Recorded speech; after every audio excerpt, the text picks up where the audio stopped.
Hi అండి, నమస్తే. Welcome to Ammu Kittu's world. ఈరోజు వీడియోలో అలసందలతోని వడలు చేసి చూపించబోతున్నానండి. అదేనండి, బొబ్బర్లని కూడా అంటారండి వీటిని.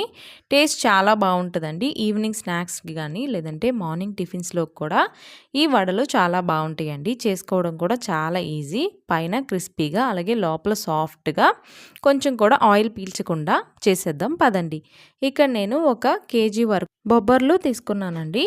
ఇప్పుడు కప్పు కొలతతో చెప్పాలంటే ఒక 4 కప్పుల వరకు తీసుకున్నానండి. ఇందులోనే ఒక పావు కప్పు వరకు మినపగుళ్ళు వేసుకోవాలండి. ఇలా వేసుకుంటే చక్కగా జిగురుగా వస్తాయండి వడలు విరగకుండా. ఇప్పుడు మీరు 1 కప్పుకు గాను ఒక 3 స్పూన్స్ వరకు మినపప్పు తీసుకోండి.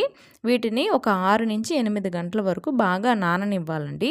మీరు ఈవినింగ్ చేసుకునేటట్లయితే మార్నింగే నానబెట్టుకోండి. లేదంటే మార్నింగ్ చేసుకోవాలంటే నైట్ నానబెట్టుకుంటే సరిపోతుందండి. ఇలాగ నానబెట్టిన దాన్ని శుభ్రంగా మనం స్ట్రెయిన్ చేసుకోవాలండి. ఒక 10 నిమిషాలు స్ట్రెయినర్లో వేసి వదిలేసేయండి. ఇప్పుడు ఒక చిన్న మిక్సీ జార్ తీసుకొని ఒక మీడియం సైజ్ అల్లం ముక్క, 6 ఇలాగ పచ్చిమిరపకాయలు, 1 స్పూన్ జీలకర్ర వేసుకొని ఇదంతా చక్కగా మిక్సీ పట్టి పక్కన పెట్టుకోండి. అలాగే ఇప్పుడు పెద్ద మిక్సీ జార్ తీసుకొని ఇప్పుడు మనం తీసి పెట్టుకొని ఈ పప్పుని వాటర్ ఏమి యాడ్ చేయకూడదండి.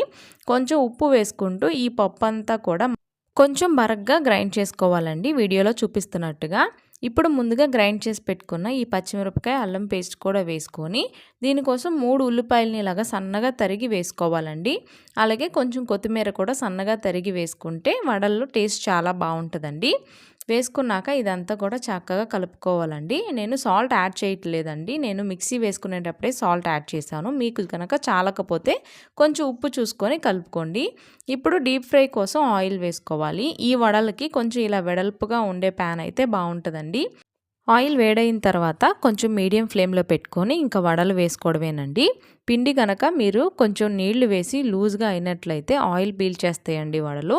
కాబట్టి వాటర్ ఏం యాడ్ చేయకుండా కొంచెం గట్టిగానే గ్రైండ్ చేసుకోవాలండి. అప్పుడు వడలు కూడా చక్కగా ఆయిల్ పీల్చకుండా చాలా బాగా వస్తాయి. ఇలాగా గోల్డెన్ బ్రౌన్ కలర్ వచ్చేంత వరకు ఫ్రై చేసుకొని తీసేసి ఇంకా సర్వ్ చేసుకోవడమేనండి. వీటిలో మనం ఎలాంటి వంట సోడా కూడా యాడ్ చేయట్లేదండి. చేయకపోయినా చాలా బాగుంటుంది. చూసారా, పైన క్రిస్పీగా లోపల సాఫ్ట్గా అలాగే ఆయిల్ కొంచెం కూడా పీల్చకుండా వడలు తయారైపోయినాయండి. తప్పకుండా మీరు కూడా ఒకసారి ఈ ప్రాసెస్లో ట్రై చేయండి. అలాగే మీకు ఎలా కుదిరిందో నాకు కమెంట్ చేయడం మర్చిపోవద్దండి. ఈ వీడియో కనుక మీకు నచ్చినట్లయితే ప్లీజ్ లైక్, షేర్ చేసి అలాగే ఛానల్ని సబ్స్క్రైబ్ చేసుకోండి. Thanks for watching.